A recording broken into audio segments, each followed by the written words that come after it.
Here's the pitch. Line drive, there it is! Into left field! Hit number 3,000! A run is scored! Musiala ran first, on his way to second with a double! Holy cow!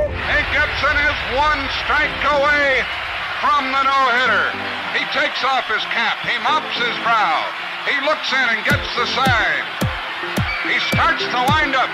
Here's the pitch, and it's a strike out! A no-hitter for Gibson! Smith corks one into right down the line. It may go! Go crazy, folks! Go crazy! It's a home run, and the Cardinals have won the game by the score of 3-2 on a home run by the Wizard. Breaking ball, hit off the pitcher, to the third baseman, down play, base hit, 3,000 for a home run. Breeze hits it in the air to center. We will see you tomorrow night.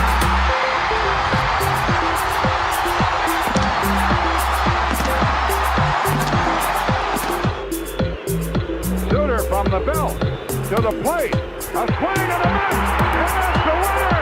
That's the winner! A World Series winner for the Cardinals! Left center, Bader, diving catch, what a play! Carpenter with a drive, into left center, at the wall, gone! It's gone! Three-run homer, Carpenter! DeYoung with a drive, into deep left, at the track, at the wall, gone! Cardinals have the lead! The 2-2. Fowler swings and sends the ball into the right field corner. Hayward up and over the fence. Hayward got a glove on it. But Dexter Fowler has just walked it off. Michaelis with a drive. Deep left field. First career hit. Gone! A home run. He does it in style. A two-run shot for his first major league hit. Munoz with a drive. Into center. It's at the wall. Look it up. Here's a 1-2 pitch. And a strikeout. Ponce de Leon, his first strikeout in the major leagues. There he goes, and Molina from his knees. Oh, my! Wow! Hi, I'm Miles Michaelis, This is Marshall Falk, and you're listening and you're listening to The Usual Suspects. to The Usual Suspects.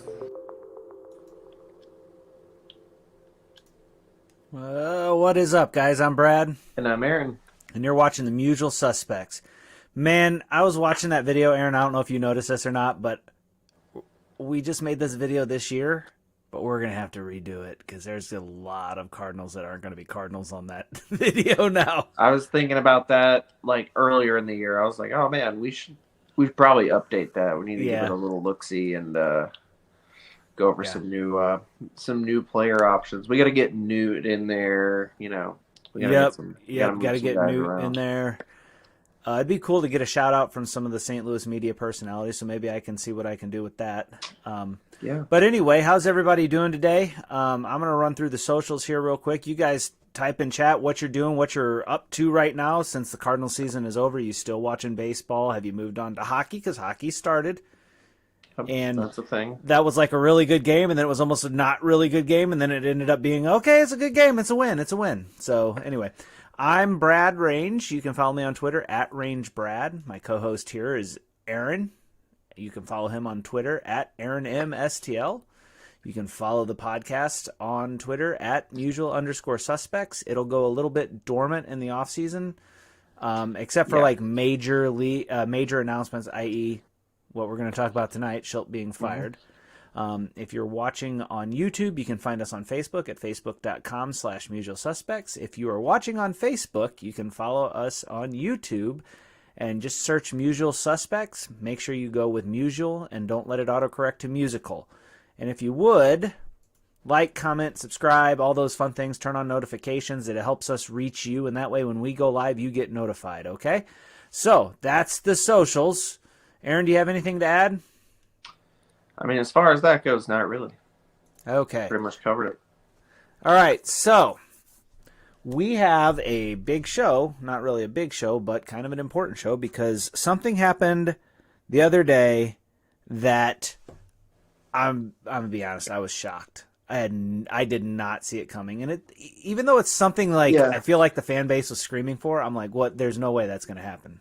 Right. I think we talked about this. I don't know if we talked about it on the show, if we talked about it privately, but there's a time during that run where like this is the worst thing that could have possibly happened, because now they're going to keep him around. They're probably going to give him like a 5-year extension or something. Yeah, well, it's like they better win it all. And then all of a sudden it's like things seem to just turn sideways. Right. Well, like if you stop and think about it, like Mike Shildt, well, let's be honest, right? I was not impressed with Mike Shildt as a manager. I am impressed with Mike Shildt as a human being. I think he's a great guy and stuff like that. But there were times this year where I watched some of the managerial things that he did and was like, what? And I know, like, Twitter is that spot where everybody is just looking for a reason to be angry. You're gonna hear my cats clawing at the door. It's super annoying. Like they've been relatively quiet until like we started talking, and they're like, "Hey, you're out there, right?" I'm like, "No, they're on air." So, those of you watching, this is what you wanted, right? You wanted a different manager. So, if you thought that Mike Shildt was towing the company line, which a lot of us felt that way, now you see that he had philosophical differences, is what they cited, with the main organization. The next guy will not have philosophical differences with the organization. They're not going to let one guy go that we thought was the company line, a company guy, go for another guy who is not going to be the company guy, because that's kind of what they cited when they said we're citing philosophical differences. I feel like the issue is I feel like we just went through this. Yeah. Let's be honest. Whenever Matheny was let go and they brought up Shildt, wasn't that what a lot of us were saying? Like, oh, it's just like, it's our homegrown guy. This is going to be great. And now it's like, we need to get a homegrown guy. Like, what do we have like this whole time? Like, I'm a little confused.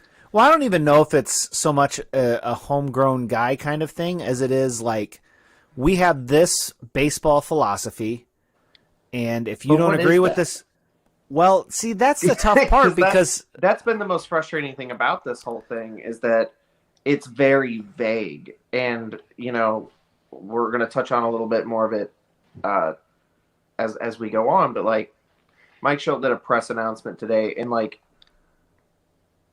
we gained no new information, which I don't think most of us expected to gain information. No, but maybe we were hoping that we'd gain some information from it. But like this whole time, it's like it's just so vague. Like, oh yeah, philosophical differences. Like, cool. Yeah. So I think what we've learned is, and I think what I've learned is that philosophical differences in this instance means the direction of the club, right? So the organization has an idea of how this club should be built and run, and it's different than what the idea moving forward Mike Shildt thought the way this club should be built and run. And I think a lot of it has to do with analytics and the way analytics are used. If you stop and think about it, that seems to be a huge point of contention. Well, if you stop and think about it, if you look at the amount of money that the Los Angeles Dodgers spent to build their team, and their team had 106 wins, and you compare that to what San Francisco did with a significantly lower payroll, and I don't have that number in front of me right now, but San Francisco with a significantly lower payroll had built a 107-win team. Now, let's be fair. They got into the division series, and what ended up happening? The team with the bigger payroll won, but it was a tight series. Yeah. So maybe... Which is another thing that I want to touch on a little bit later. Yeah.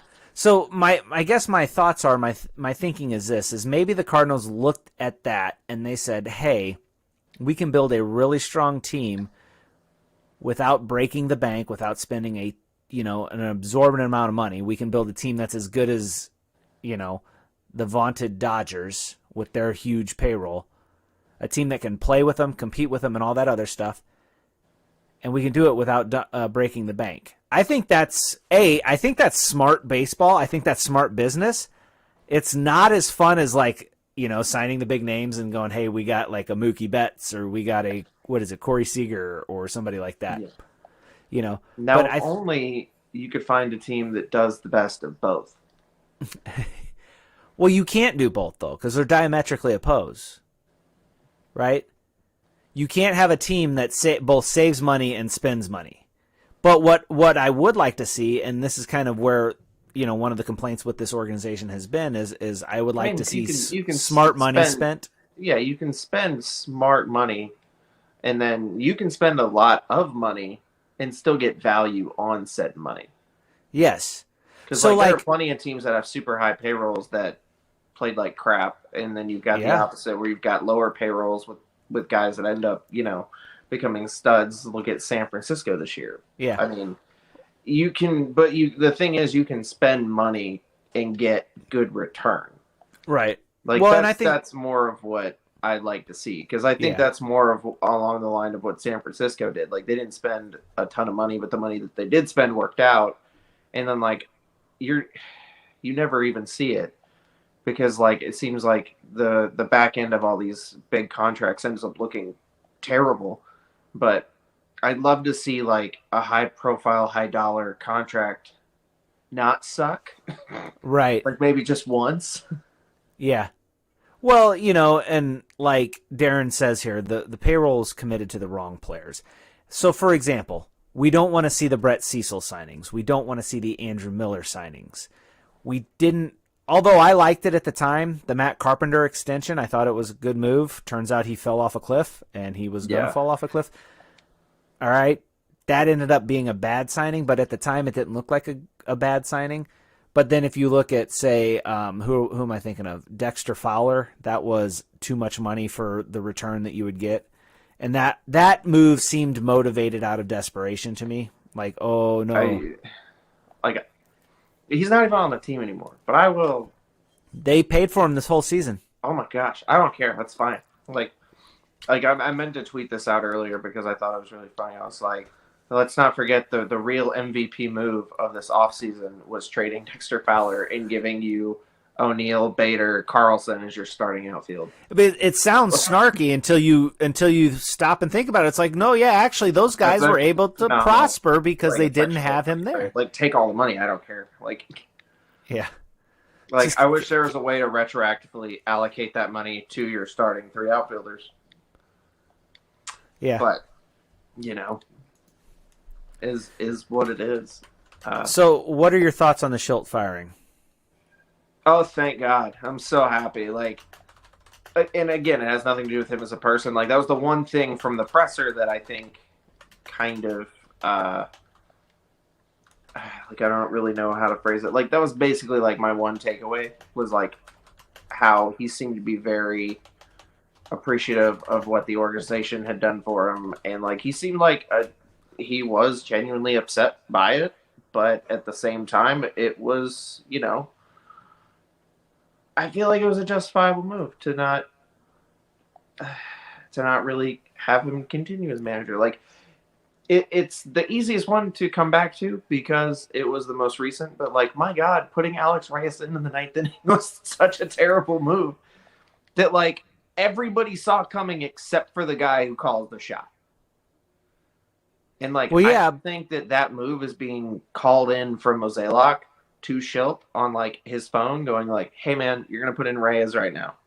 No. That's just not a thing that I see happening. So there are a lot of people that have been coming to Shilt's defense because of all this for what I would like to see the crossover of those people who are coming to his defense, who are also some of the people who were earlier on in the season calling him a trash manager and saying he needed to be fired. Like, you can be a good guy and a bad manager. Like, I know plenty of people throughout my existence in life who were terrible workers, but they were good people. Like, I'm just like, I don't hate you as a person. I just think you're really bad at your job. Like, that's kind of how this is. Like, he seems like he's a good dude. Like, he seems fired up about the club, which is awesome. Make better choices. Like, yeah. It's like, it doesn't really matter. It's one of those businesses where it's like, you need to be good at your job. Like, that's the whole point of this. Yeah. Which comes down to some of the players too. Like, you know why Matt Carpenter didn't play a whole lot this year? He was because really he wasn't good bad at his for job. 2 seasons. Yeah.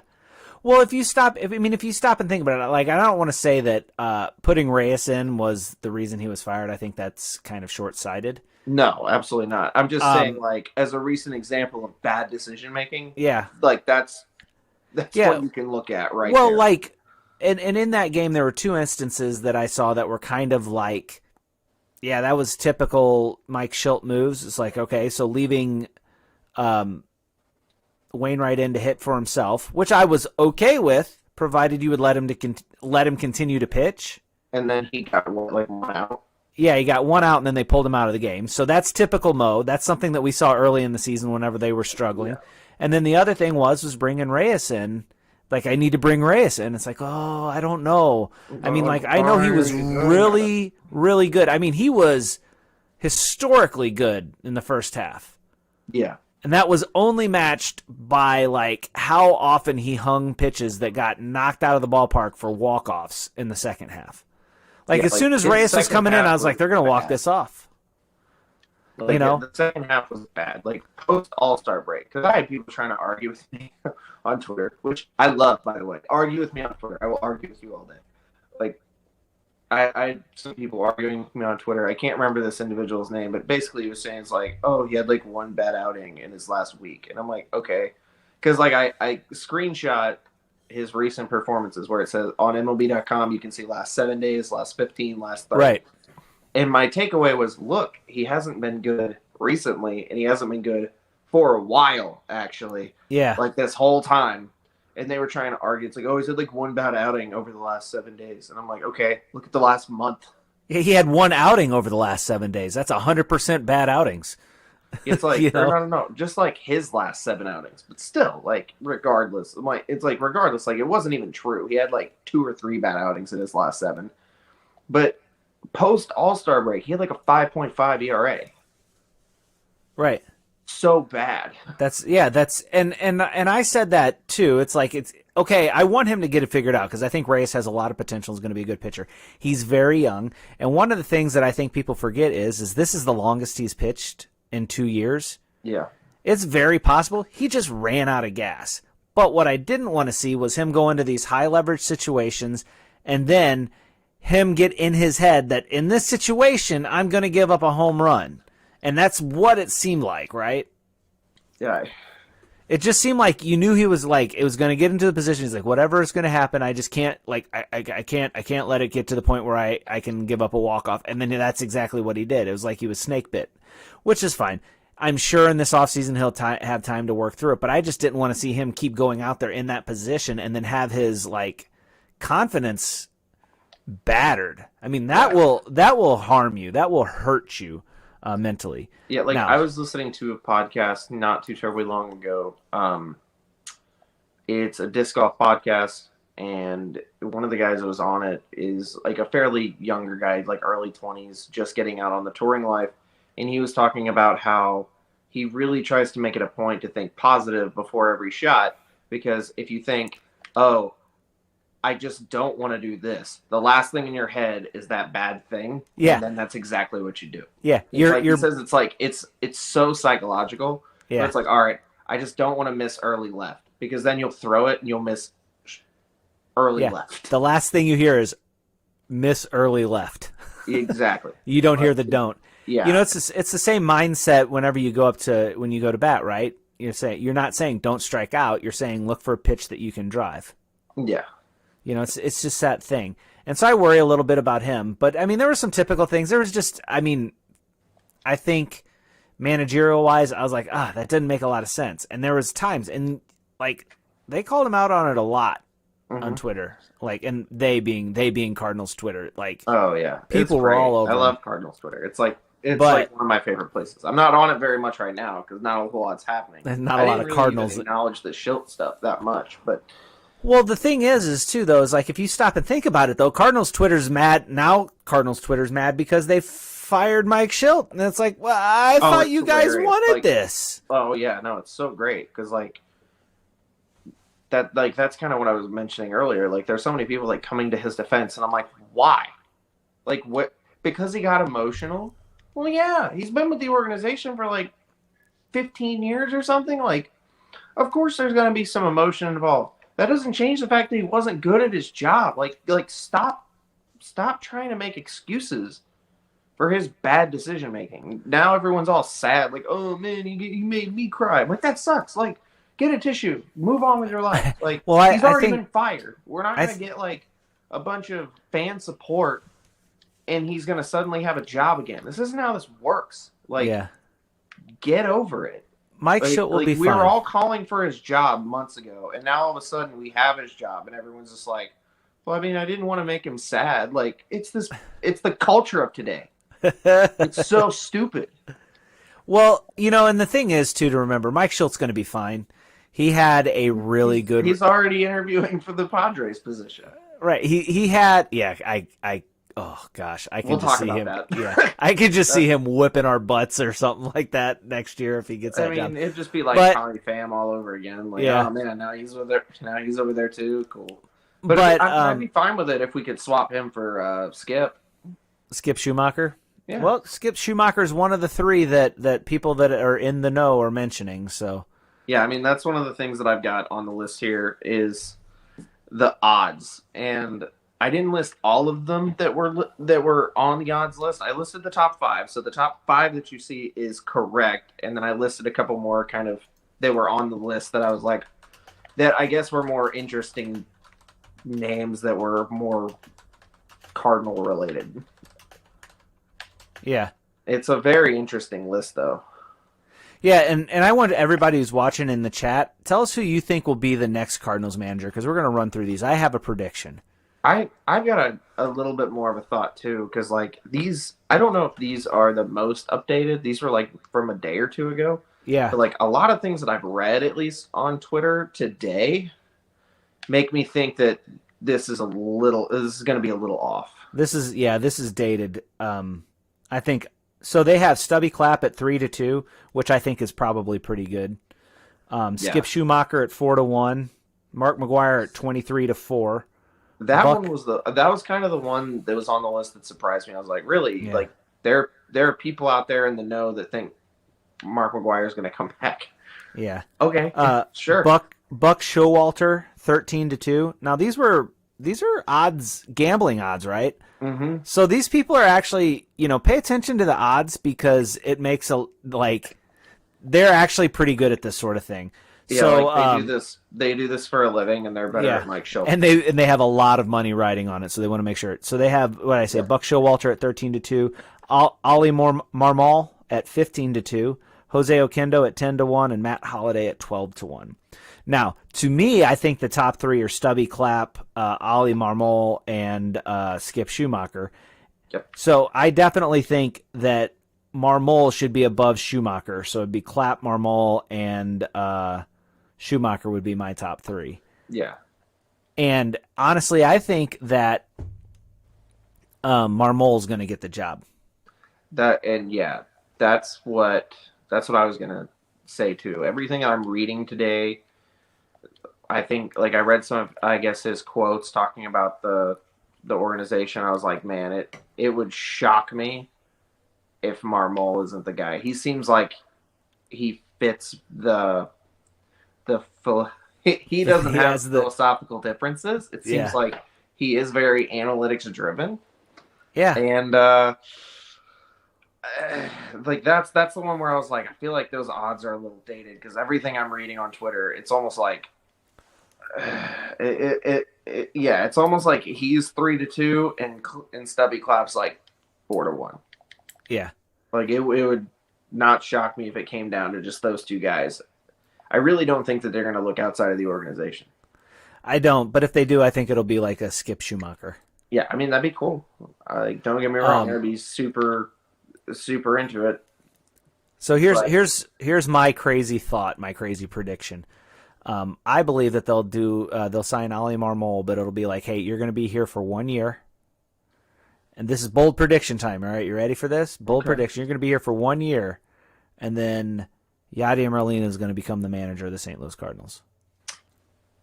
I can see it, but the reason, I don't know, man. The thing that gives me pause in that prediction is, and this is something that I've been thinking about over the past couple days, the only thing that gives me pause in that, because I think Yadier Molina slots in real nicely. I think he'd be a really good manager.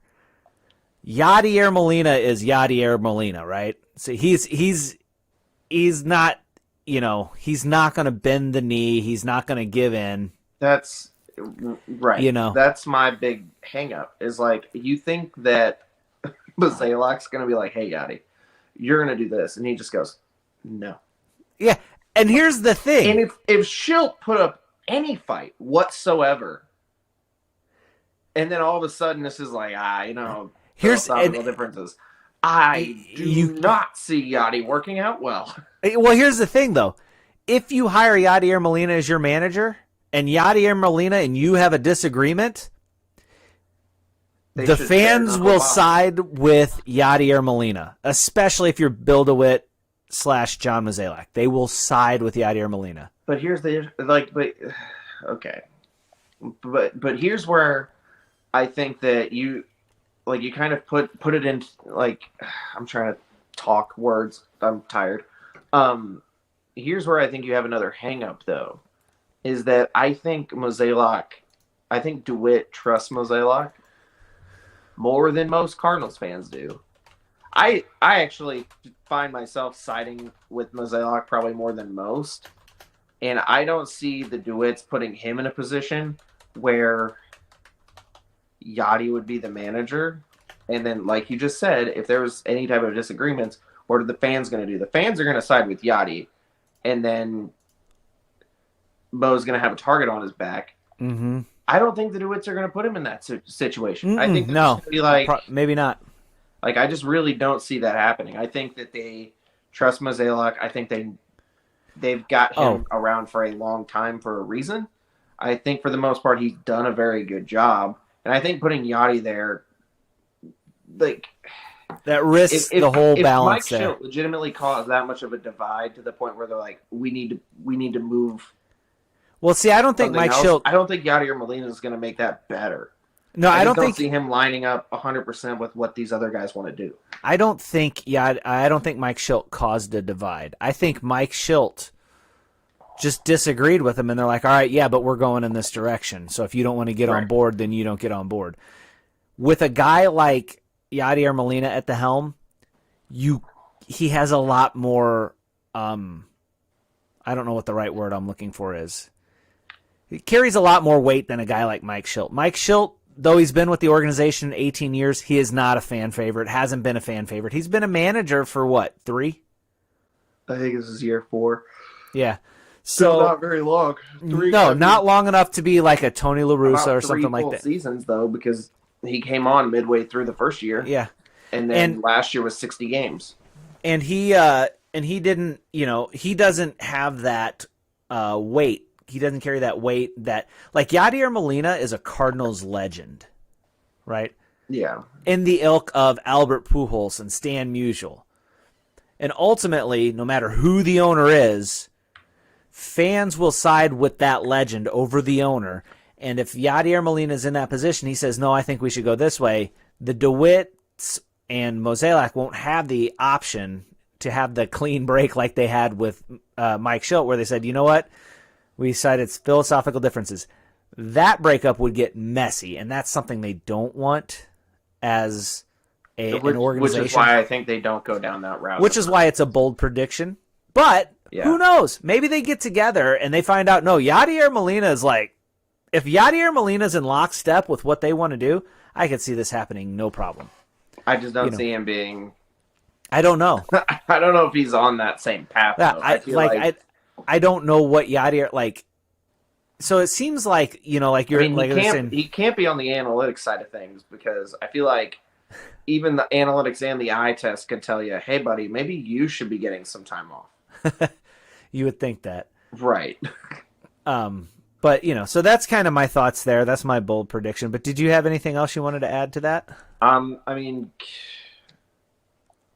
I'm with you. I think Marmol is probably the guy that they go with. I don't have any, bold predictions as far as he's only going to be around for a year and then. Yeah. No, I'm being bold. I don't see anything like that happening. It just, to me, it doesn't make sense, but that's more from, I don't know, from an organizational standpoint, I just don't see them putting Mo in that position or Yachty in that position.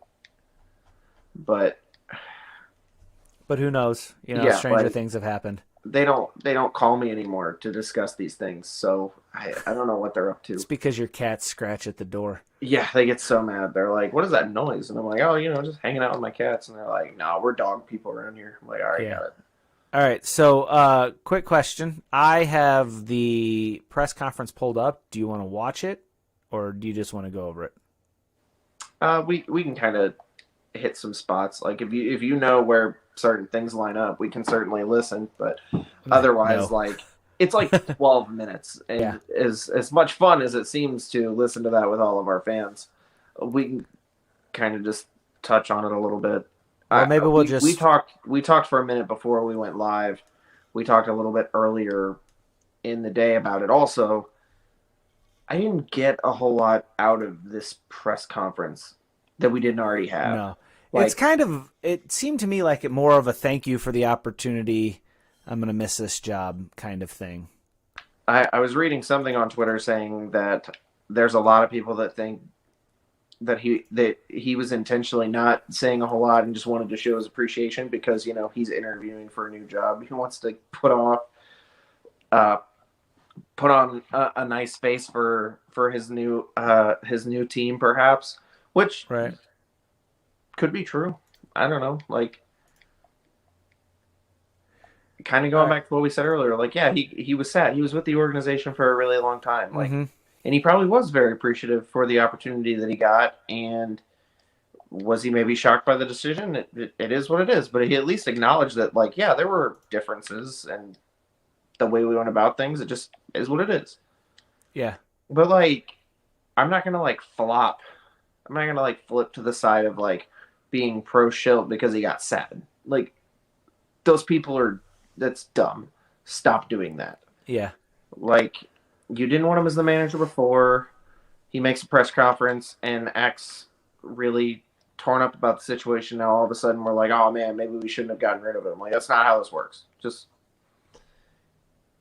I didn't expect him to talk any about the philosophical differences. He didn't. Shocker.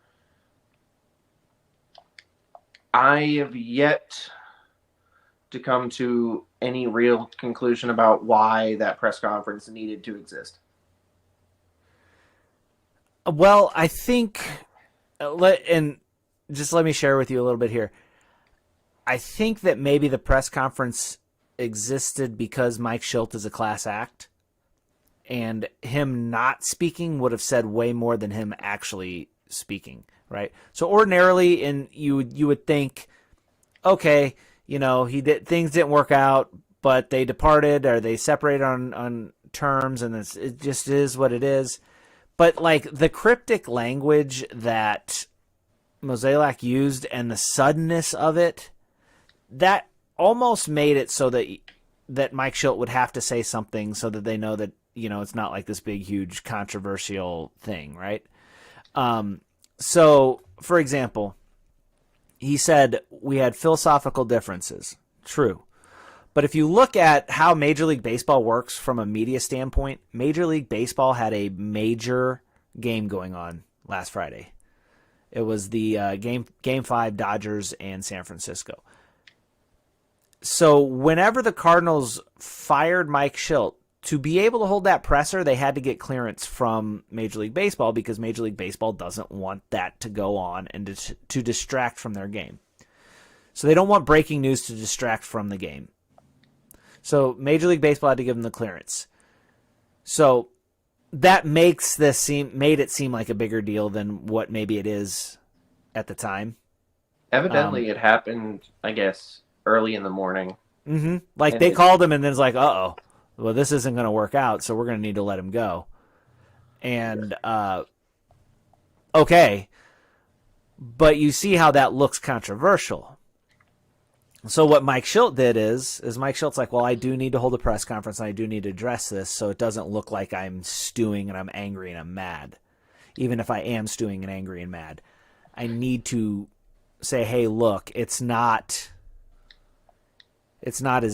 because like if he wanted to, there's nothing that would have stopped him from like blowing the organization up in this press conference. There's nothing. Because what are they going to do? But like, fire him more? Like, yeah, but like what?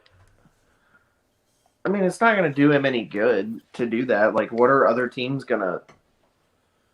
Like, other teams are never going to want to hire that guy. It's like, oh, you get fired and talk a lot of crap. Like, yeah, but we want you for our organization also. Like, so here's this is the flip side of that. At the same time, people can draw inferences from what's not said. So even though he wouldn't go out and blow him up, he still would be like, I need to talk. Because if I don't talk, that could give people the wrong idea as well. So he felt like he needed to come out and publicly thank everybody that he worked with, everybody that made this possible, and that sort of thing. And that kind of put a bow on the whole situation in his mind. It shows that he's maybe upset, but not, what is the word I'm looking for? He's not seeking revenge or anything like that. He's not bitter. He's sad, but he's not bitter. So, anyway, I feel like almost the situation that he was put in by the way that they let him go over the phone on a day whenever they really don't make those things. Like, would it have hurt to wait until after that series to have the announcement on a Saturday? Why did they need to do it the same day? These sort of things made it to the point where he needs to, like, speak a little bit so that they can know that he is good, right? He's not stewing. He's not angry or raging. That's my guess. So, I lost my spot. So you said Mike Shildt is interviewing with San Diego? Apparently. I don't know. Like, obviously, I don't know all of the specifics. I just saw it on Twitter. Apparently, he's going to be interviewing with San Diego for their open manager spot, which just tickles me to death. Like, that's just hilarious to me. I don't know why. It shouldn't be funny, but it's so funny. Like, I guess San Diego really liked what they saw from us down the stretch. That they're like, oh man, they're just going to give up their manager. We should take a look at that guy. And I'm like, don't do it. Your bullpen's already trash, but he'll make it worse. Yeah. It's not funny, but it's hilarious. I don't know how else to explain it, but it makes me laugh a lot. Yeah, I just saw a quote here. Katie Wu shared it from The Athletic. She said, this is from the press conference. He said, clearly there were differences that led to this parting of ways, but out of respect for the organization and people that run it, I can only express my gratitude. So, the Padres this is from Dennis Lynn. The Padres are excited to interview Mike Shildt for their managerial source opening. Sources tell me that Mike Shildt, who was fired by the Cardinals on Thursday, oversaw 3 playoff trips in 4 seasons as St. Louis manager. Yeah, so, I mean, we'll see what happens with him. I mean, you give a manager, like I said, I think a manager's probably only good for 2 to 3 wins a season. And that can go 2 to 3 wins that you should have, or cost you 2 to 3 wins. So I would argue he was worth worse. Like at least this year, I feel like there were enough. You feel like he managed his way out of like five. Five? At least. Okay. I'm not going to go back towards every game and check. Believe me, I am not doing that. Yeah, not worth but it. There's at least a few times where I'm like, why was this decision made? Why? And then it almost immediately led to some crap, and I'm like, I don't understand. Yeah. I'm out. I don't get it, and like it happened surprisingly often. So I mean, like, there's not really much that we can add. We only have speculation. We can only speculate what the Cardinals have to do or what they're going to do.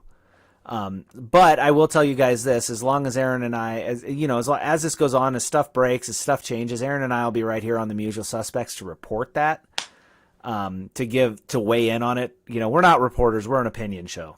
We offer our opinions and we're impassioned. But as we get good information, we'll share that, guys. We'll share that with you. But that being said, there's still baseball happening. And there's actually kind of some fun baseball happening. It's very interesting, to say the least. So let's see here. Right now, Atlanta's up 2-0 on LA, and Boston and Houston are tied 1-1. And I don't know if there's any games going on tonight offhand. I honestly don't remember. But I can see, like to me, the nightmare scenario is a Houston-Los Angeles World Series. No. I don't want to see it. I don't want to see a team that's cheaters, right? Like every time I see Houston, like what was it? It was the Chicago game where the throw came home and it hit the guy as he was running to first base, and it was like, oh, he was inside the line, and the White Sox are cheaters and blah blah blah. I'm like, I'm gonna stop you right there. No. You Houston fans, I do not want to hear a word from you about cheating. Because you were the first ones to rise up. It's like, well, it didn't matter because we were actually better on the road than when we were at home and blah, blah, blah, blah, blah. Like, no. You cheated. So, the best case scenario for me, and then I just don't like LA. LA fans are insufferable. The worst fans in baseball. I mean, I'll be honest with you. I would much rather have Atlanta win. Yes. It would be hilarious to have both of the 107 win teams out. Be so fun. So I want to see Atlanta against Boston. One of the things I like about Boston is Tanner Houck, who is a Collinsville native. Kid's good. Yeah, is good. Yeah, there's a guy that I worked with that played again that went to high school with him, and apparently even back then everyone's like, yeah, this kid's a stud. Yeah. I haven't gotten to see a whole lot of him pitch, but I will occasionally pull up his MLB page, and he looks like he's at least pitched okay this year. He's made some starts, I think, too, from what I've seen. I know he came up through their organization as a starter. Yeah. So it'll be interesting to see what he does. Sorry,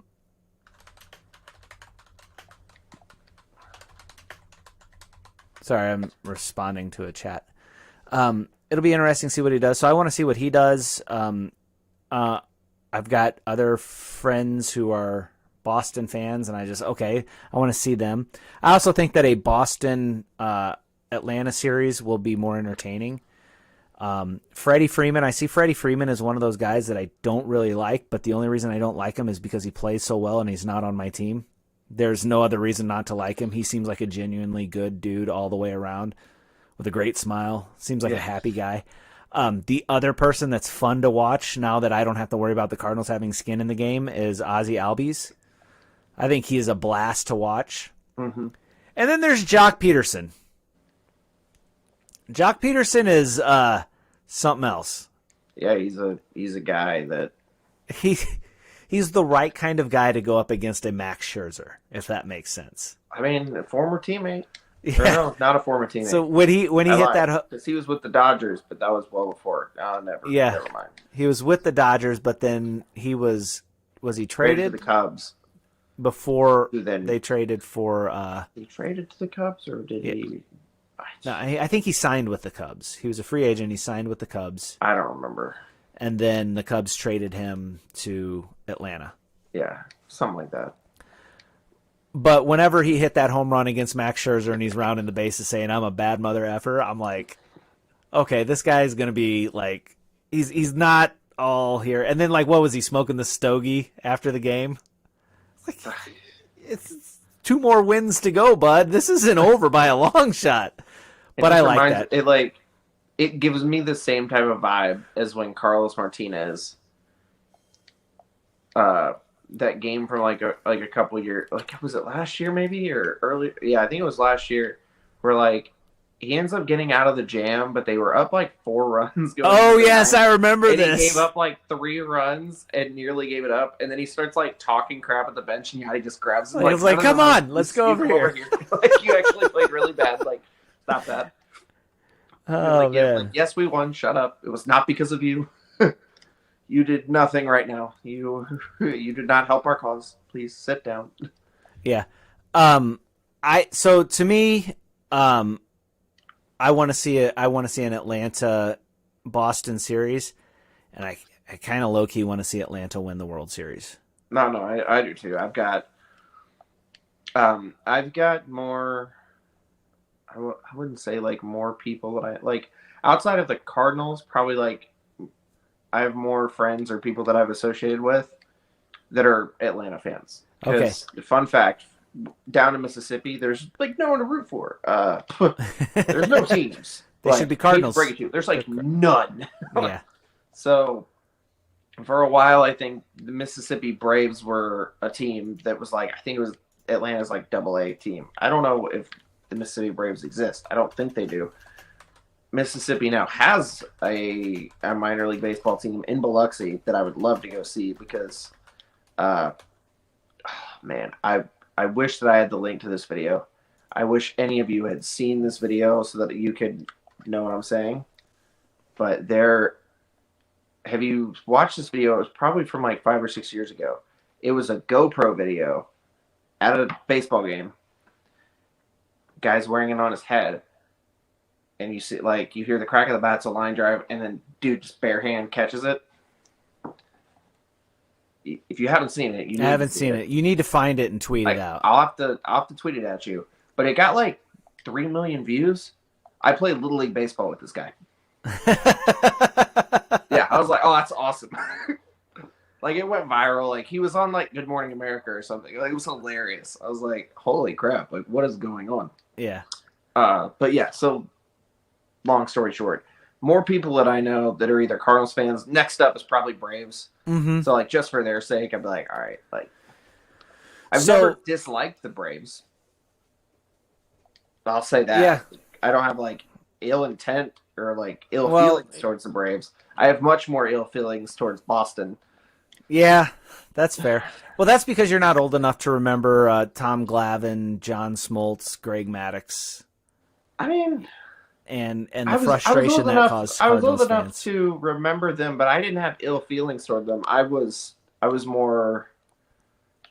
I was just more of a fan of it, you know. Because I can appreciate like really good pitching. Yeah. And arguably like some of the best in the game all at the same time. So like for me and some of the people I know, one of the fun things that we would like to see is, and I don't know if you remember this or not, but do you remember where the All-Star game was supposed to be this year? Yeah, it was supposed to be in Atlanta, wasn't it? Yeah, and do you remember why they moved it out of Atlanta? Like the exact reasons. I'm assuming it was more political than anything. Yeah, that makes sense. So for me and the people that for me and some friends around me, Major League Baseball dipping their toe into the political sphere and moving that, it's kind of like, don't do that. Don't get politics in my sports. But Major League Baseball is like, oh, we're going to do it. And so part of me wants would it be if Atlanta wins the World Series? Yeah. I want to see if Major League Baseball has the chutzpah. It's like, okay, well, are you going to pull the World Series out of Atlanta? How much do you believe what you did? Let's see you do it. I want to watch them squirm, and I think that'll be fun. That would be very funny. More so because I think that a Boston Atlanta World Series would just be entertaining. And for me, I would have 2 teams that it's not going to break my heart if either one wins, and I'd be happy for both teams. Where like I don't like the Astros. I really don't like the Astros, and I don't want to have to root for the Dodgers. I didn't really mind them before the whole cheating scandal, but now no, me neither. Like, I really liked Jose Altuve, and I'm like, dude, you were awesome because you were like this big and doing this big thing. And then I realized that the only reason you did it was because... Yeah. Yeah. So, I mean, that's kind of like, that's what I want to see, and I don't want to have to root for the Dodgers because yuck. Yeah, it's not... Yeah. Right? So, like, I want to see Braves Boston. Like, the Dodgers remind me of Alabama fans. Like I've got, you know John, right? He's an Alabama fan. I'm like, why? It doesn't make sense to me. And so I would always give him he said roll tide. When the two of us worked together at Offenburg, we would talk about it all the time.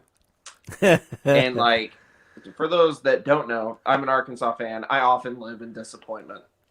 But he's an Alabama fan. And I'm like, well, congratulations. You just recruit the best team every year. Like, of course they're going to play well.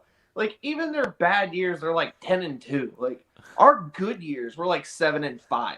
Yeah. Like, and so, that's how I feel about the Dodgers. I'm like, you just bought the best team in baseball. What did you expect to happen? Like, of course you won 106 games. You should. Yeah. They were all right, on pace to win more. Like, or the expected win-loss on MLB.com has the Dodgers winning like 110 games. Like, you actually underperformed what you probably should have. And then you went out and traded for Max Scherzer. Like, what is going on? Like, I wish I had that problem. Yeah, Max Scherzer and Trey Turner. Yeah, like I'm mad because the Cardinals won't go out and do something like that. But they also went out and traded for Nolan Arenado. They've traded for Paul Goldschmidt. Like, they traded away Dexter Fowler. Like, they've done things. I mean, dude, I'm telling you that Nolan Arenado and Paul Goldschmidt at the corner. I would argue that the Dexter Fowler trade was more valuable to this team. Let's have a little perspective here, right? It's like, oh, why won't they go get out of a big name? It's like, God, the two best top 10 in Major League Baseball in WAR. I don't know what you practically stole the two best corner infielders out of the NL West, possibly the National League. So, and here's the thing: I'm just waiting because I think this could totally happen. Most people are going to tell me that I'm crazy. I don't care. But the Cardinals have already gotten Goldschmidt from Arizona. They've already gotten Arenado from Colorado. Like, who's another infielder on an NL West team that I would like to steal? Tatis. Corey Seager. I mean, him too. Like, either one. Oh, dude. I was just thinking. Like, I just thought about that. Oh my God, that would be so great. It wouldn't be a trade though. Like the Tatis move, that would be a trade, which I think would be absolutely hilarious. But I think it could be nice to pivot because now we've got everybody in the organization in the same philosophical boat. Theoretically, maybe we could just pivot to, instead of trading for these guys, let's just go and sign Corey Seager. Well, yeah, and so I guess the question is, what's another NLS team? Padres. Who's a free agent pitcher that used to be on the Padres? Like, we could just pick him up too or something. I don't know. Oh, so you want to talk about perfect off season? What do the Cardinals need to get? And then who would you name for them to get? So what in terms of position or positions, and then who? Middle infield, don't care who. But so you're saying second or shortstop? I say middle infield, and the only reason that I don't just straight up say shortstop is because, like,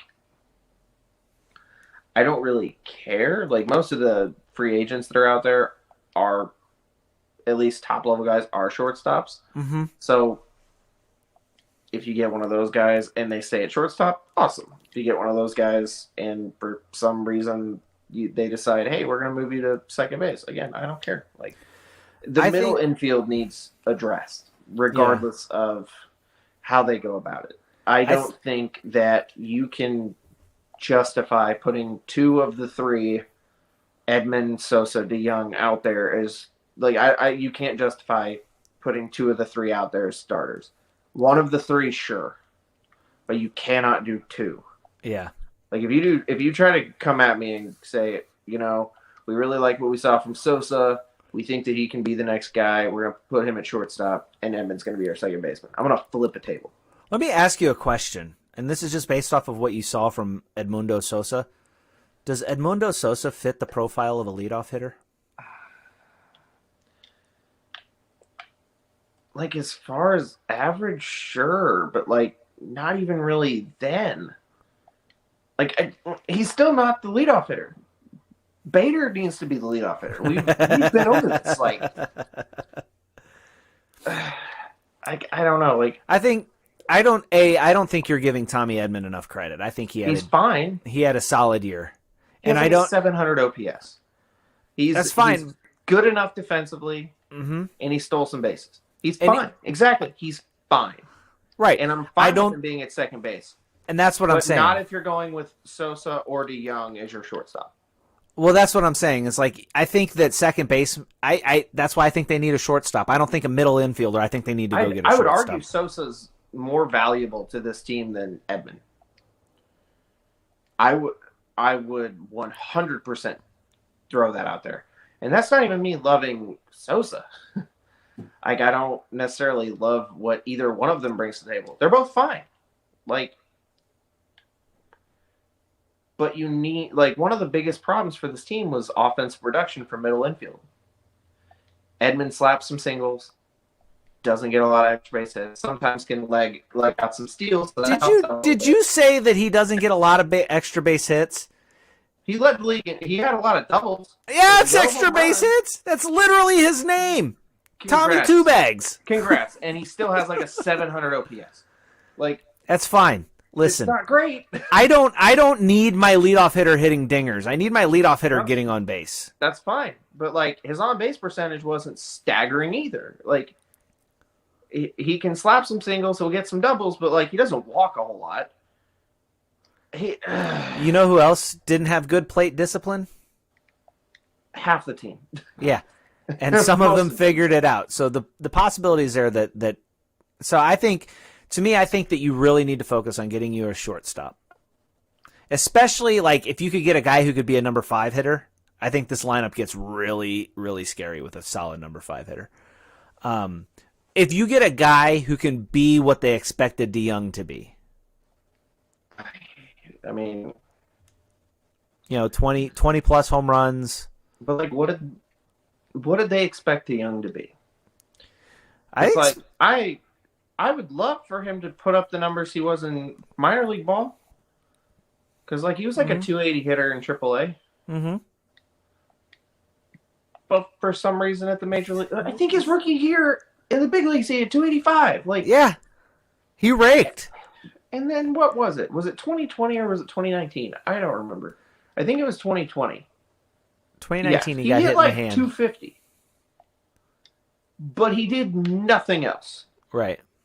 And so he had like a 665 OPS. And then what did he do this year? He hits for power. He's finally able to do that again. But he hit 198. If he could just hit 250. Right. If he could hit like 230, 240, like, you can at least kind of want to roll him out there with like a 740, 750 OPS. But he can't. He can. That's the problem. He can't do both. That's the issue. Yeah. He either hits home runs or he hits for a decent average. He has not done both. Yeah. In like 3 years. Which is why you need to replace him. I don't disagree with you. So like I said, so to me, you want to go after a guy like Corey Seager?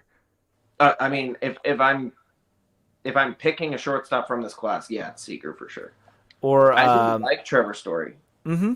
I think that he's solid enough defensively, and I do like the Arenado connection. So I feel like of the shortstops that are available, he might be the easiest one to actually pick up. Yeah. Like, some of the numbers coming out about his possible contracts, I'm like, if he's that cheap, yeah, 100% get him. Well, I was going to say, if he's that cheap, the Cardinals are going to get him. I'm like, you're telling me that Corey Seager or not Corey Seager, you're telling me that Trevor Story went out there this year, played like meh on purpose to get paid less to come to St. Louis? That is not what happened. That'd be some next level stuff is what that would be. That is gangster, man. Like, can you imagine if he actually signed like a 2 or 3 year deal for only like $15 million, played absolutely phenomenal just to get a contract extension?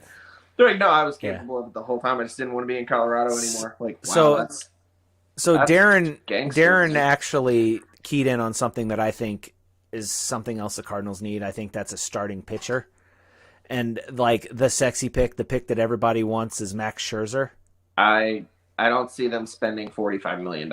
I don't either. I mean, it'd be awesome if they did, but let's set our expectations realistically. Yeah. I think that they need like a number 2, 3, 4 guy somewhere, middle of the rotation guy.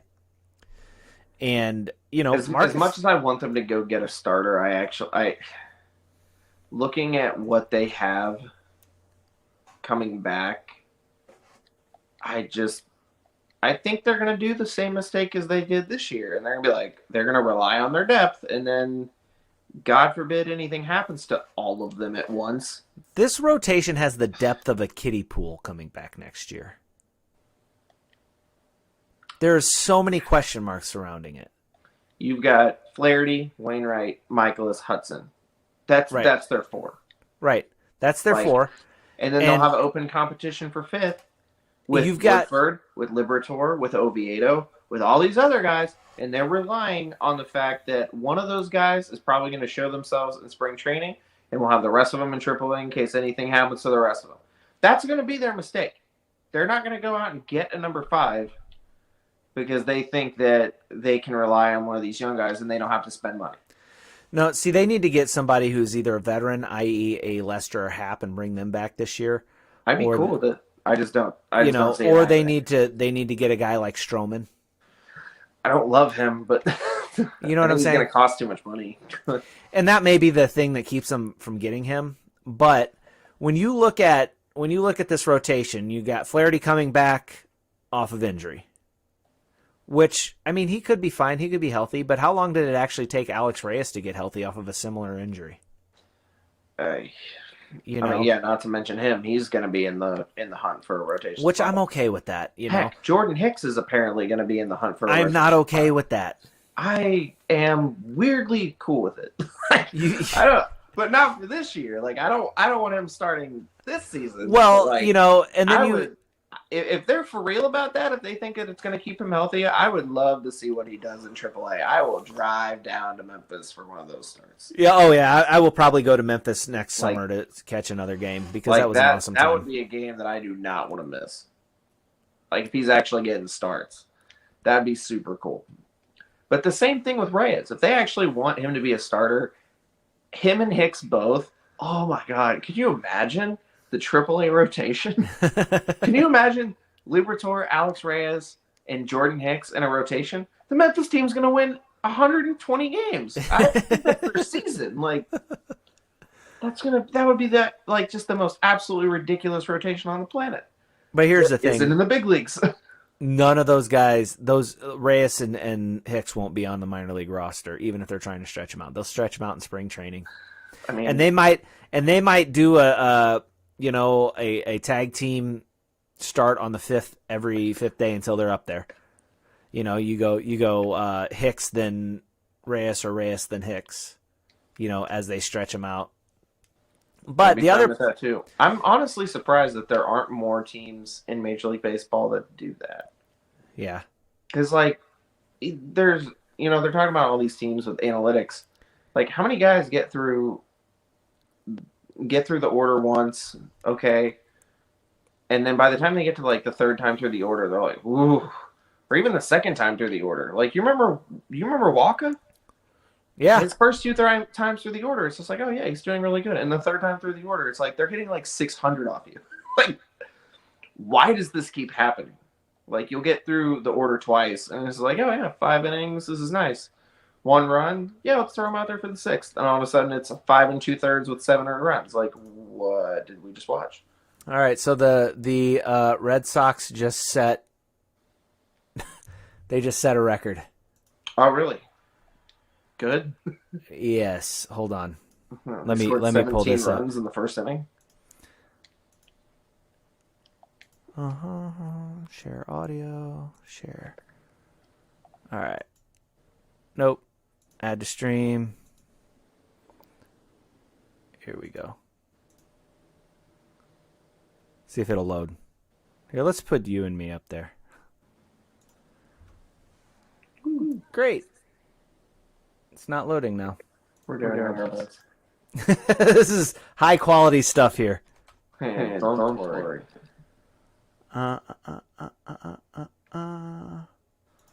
Go back. Isn't it great that it loads like... Schwarber hits it a ton into right at the wall. Another grand slam.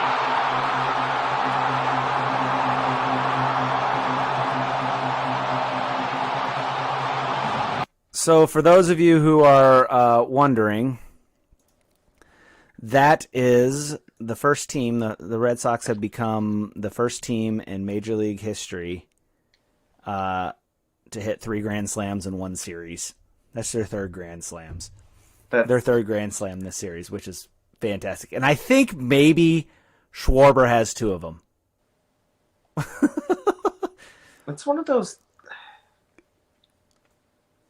It reminds me of whenever we played Milwaukee in 2019. Mm-hmm. In that first series with Christian Yelich. And we're like, why are we still pitching to him? Stop doing that. So, anyway, just to kind of wrap this up, put a bow on it and roll out because we're over an hour now. Yes. So I think the Cardinals need a starting pitcher, not necessarily a great one, because you've got Jack Flaherty coming off of injury. Miles Michaelis looked all right, but I would still say he's coming off an injury. Dakota Hudson's coming off a Tommy John surgery, and we don't know if Reyes can go the full length of a season as a starter. Yeah. I mean... So I think that they need to pick one up. I think they need a shortstop, and then it would be nice. If Liebertor doesn't make the rotation, I think they're going to go with Woodford. Yeah. Woodford coming back. Woodford pitched strong. Yeah, at the end there. He looked real strong. Don't want to take anything away from him. And then, I mean, we could always try to bring back John Gant. That worked really well. Well, and then here's the other thing too. Like, you know, all those guys that helped out the bullpen at the end of the year, all free agents. Yeah, and like that brings up an interesting. You're going to need some bullpen like, guys. Which of those guys do the Cardinals try to bring back, or like will they try to bring any of them back? And I'm like, you should probably bring back most of them. Like, right. I would definitely bring back Luis Garcia. Mm-hmm. I would bring back. I'd bring back Frenchie. Mm-hmm. If he's available. Who else? McFarland, I would give a look at, maybe. It depends on what they want, right? If they don't ask for a lot of money, they're relievers. Right. They're if they don't... essentially middle relievers, they're not closers. Like, they're not going to get $15 million a year. Man, I'll tell you what, though, if you can bring back Garcia and he pitches well, you've got Garcia Gallegos and say a Jordan Hicks, that's a 6, 7, 8. You know, that's a tough group to face. Yeah. So one of the biggest mistakes the Cardinals could have done is labeled Alex Reyes their closer after getting no playing time in 2 years. Like, oh yeah, he's gonna be our closer. I'm like, this is a horrible mistake. You shouldn't have done that. And then we looked really bad for a half a season for saying that, and then we're like, aha, see. Yeah. So. Anyway, you got any other final thoughts before we end this thing, or? Not really. I mean, I think we were both fairly surprised at the news. I got it via group chat with a bunch of Cardinals fans, and I think the thing I got was just somebody quoting the tweet and it just said "wow." Yeah. So and what I got, I clicked on it, and I think it was the immediate. I think it was Jeff Passan, maybe. It was like just his quote saying Shildt is out as Cardinals manager. And I'm like, I'm just looking going, that is a check mark, right? It's not one of those weird emojis that looks like one. I'm like, right. Get out of town. So, like, they've been reading my emails. Let's go. Like, yeah. I was in studio and we were, streaming the radio show, and whenever, just like it does on here, the chat pops up and stuff like that. And I looked over and somebody in the chat was like, Shilt's fired. And I was like, right. Okay. And then like one of our producers popped her head in. She's like, hey, Mike Shildt is fired. And their Cardinals are doing a press conference in 5 minutes. Yeah. And I was like, what? So, anyway. On this action, let's go. Yeah. Shocked me, but it is what it is. I think it's going to make for an exciting offseason. It'll give us something to talk about. But also, it's the important thing to remember is John Mozeliak said they'd like to have this thing sewn up by November. So it's sewn up by the end of the week. Yeah. So it may be boring, but it'll give us something to talk about over the offseason, and that way you guys who enjoyed our thing, who stuck around here, which we held about 9 to 10, and as high as 18 people for an hour and 10 minutes. So for those of you who stuck around, thank you for sticking around. We'd ask that you leave a like on the stream. That helps our numbers with the algorithm and all that other stuff. It gets us out there. But we'd also ask that you follow the Facebook page, like the Facebook page, follow the Twitter, Twitter handle, follow the streams or the podcast Twitter handle, and then leave a like on this stream, and then subscribe to us on YouTube. Get all the things, turn on all the notifications. That way, if something happens, you can find us on at least one platform. So thank you guys for joining us. I'm Brad. And I'm Aaron. And you've been watching The Usual Suspects.